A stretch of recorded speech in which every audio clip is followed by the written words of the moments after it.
राधिका बरसाने वारी की जय। राधे राधे। बैसाख मास महात्म्य। 27वें और 28वें अध्याय में राजा जनक श्रुतदेव जी से कहते हैं, मुनिवर, आपने मुझे राम नाम की महिमा, बैसाख मास की एकादशी, द्वादशी, त्रयोदशी तिथियों का पुण्यफल बताया। अब मैं आपसे बैसाख मास की सभी पुण्यदायी तिथियों के बारे में जानना चाहता हूँ। बैसाख मास की अंतिम 3 तिथियां कौन सी हैं, जिसमें स्नान करके मनुष्य पूरे बैसाख स्नान का फल प्राप्त कर सकता है। मुनि श्रुतदेव जी कहते हैं, राजन, बैसाख मास का पूरा महीना ही पुण्यदायी है, किंतु इन 30 तिथियों में से अधिक पुण्यदायी तिथियां इस प्रकार है। सुनो, बैसाख मास की अष्टमी तिथि, दोनों एकादशी तिथि, अमावस्या तिथि, अक्षय तृतीया तिथि, पूर्णिमा तिथियां विशेष पुण्यदायी तिथियां मानी गई हैं। इन तिथियों में किया गया पुण्य, दान, स्नान, व्रत, जप, देव पूजा, अर्चना, सब पुण्य कार्यों से मनुष्य तत्काल सभी पापों के बंधन से छूट जाता है। जो मनुष्य इन तिथियों की महिमा को सुनता है, उसके पाप भी नष्ट हो जाते हैं। जो मनुष्य रोग से पीड़ित हो, दरिद्र जीवन में किसी चीज का अभाव हो, तो वह बैसाख मास की कथाओं को सुनकर स्नान करे तो वह अपनी सभी मनोकामनाओं को पूर्ण करा लेता है, अपनी समस्याओं से मुक्ति पा जाता है। यह 1 माह का समय पुण्य, जप, तप, स्नान के लिए सर्वोत्तम माना गया है, क्योंकि यह ऋतु अनुकूल होता है, जिसे मनुष्य आसानी से कर लेता है। लेकिन कलयुग का मनुष्य बड़ा आलसी और पाप कर्मों में लिप्त है। आहार की वजह से मन स्थिर नहीं रहता, पूजा पाठ में मन लगता नहीं।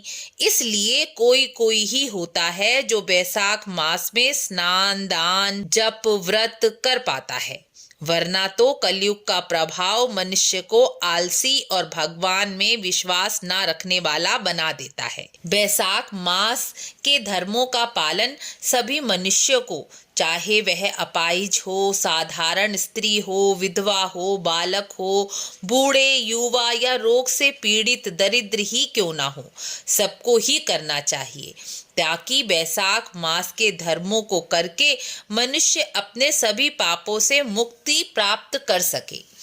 आगे मुनि श्रुतदेव जी कहते हैं, राजन, बैसाख मास की अंतिम 3 तिथियां त्रयोदशी, चतुर्दशी और पूर्णमासी बहुत ही शुभ फल देने वाली तिथियां मानी गई हैं। पुराणों के अनुसार इन 3 तिथियों को पुष्करणी तिथि के नाम से जाना जाता है।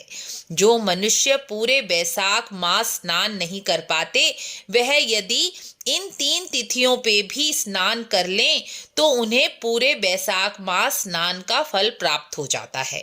इन 3 दिनों में जो मनुष्य सांसारिक भोगों को त्याग कर भगवान विष्णु की भक्ति कर लेता है, नाम जप कर लेता है, स्नान कर लेता है, उस पर भगवान विष्णु प्रसन्न हो जाते हैं, उसके सभी पाप नष्ट कर देते हैं।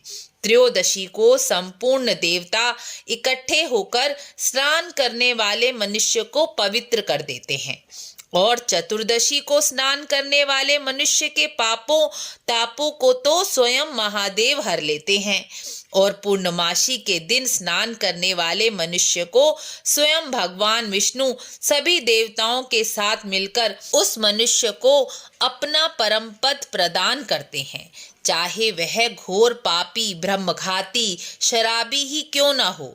यदि वह पूर्ण रूप से भगवान पर समर्पित होकर, पूर्ण श्रद्धा से भगवान विष्णु के प्रति समर्पित होकर स्नान करता है, तो भगवान विष्णु की प्रसन्नता अवश्य ही प्राप्त कर लेता है। बैसाख स्नान का पूरा फल भी प्राप्त कर लेता है। पुराणों के अनुसार प्राचीन समय में एकादशी के दिन भगवान ने अमृत उत्पन्न किया था, द्वादशी के दिन उनकी रक्षा की थी, त्रयोदशी के दिन देवताओं को अमृत पिलाया था, और चतुर्दशी को असुरों का नाश किया था, और पूर्णमासी को सभी देवताओं को उनका राज दोबारा मिला था। इसी कारण देवताओं ने प्रसन्न मन से इन 3 तिथियों को वरदान दिया था। जो मनुष्य इन 3 तिथियों में स्नान करेगा वह पूरे बैसाख मास के स्नान के फल को प्राप्त करेगा। यह 3 तिथियां अति शुभ, पुत्र पौत्र आदि देने वाली, पाप नाश करने वाली, मनोकामना सिद्ध करने वाली तिथियां हैं।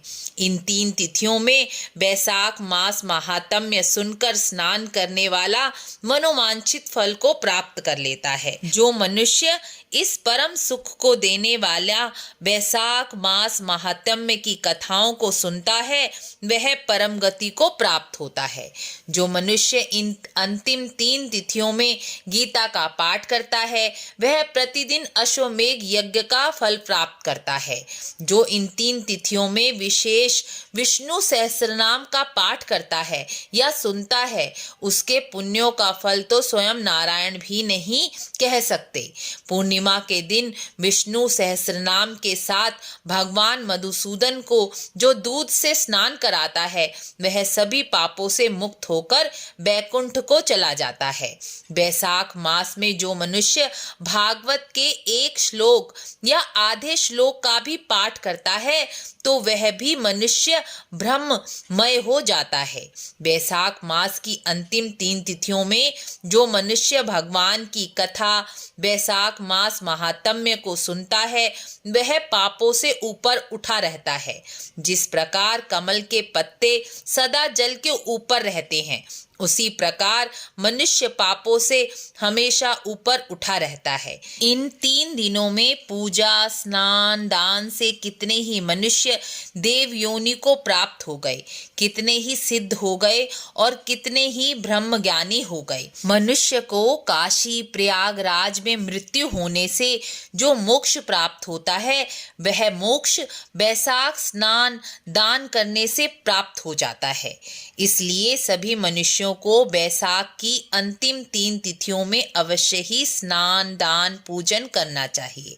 इस प्रकार बैसाख मास महात्म्य की कथा पूर्ण हुई।